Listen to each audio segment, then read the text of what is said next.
In today's video, I'm going to teach you how to connect your domain to Hostinger by updating your name servers.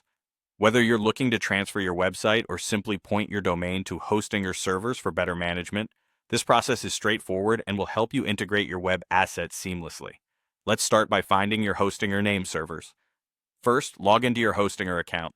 Once you're in, you'll want to head over to the H panel, which is Hostinger's user-friendly control panel.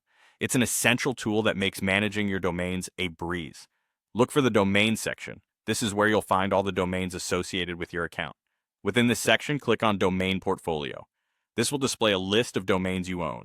Here, you'll need to click on Manage next to the domain you wish to connect. This will take you to the domain settings where you can customize various options. Now, find the option to edit name servers. Clicking this will show you the specific hosting or name servers that you'll need to connect your domain. Make sure to copy these name server addresses.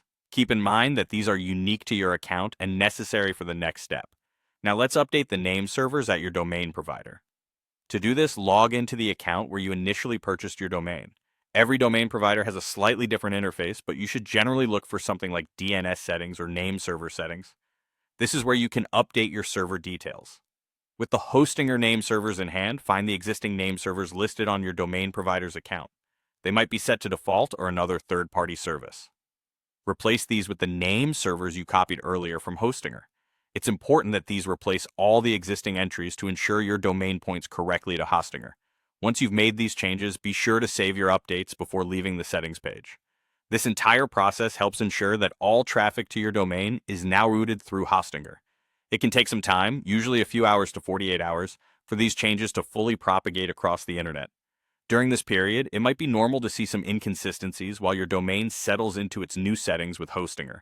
And that's it. You're now equipped with the knowledge to connect your domain to Hostinger by updating your name servers. This is an essential task for anyone looking to consolidate their web services under one roof for easier access and management. Thank you for watching this tutorial. If you have any questions or run into any issues, don't hesitate to reach out to Hostinger's support team for assistance. They're always there to help you ensure everything runs smoothly. Until next time, happy website managing.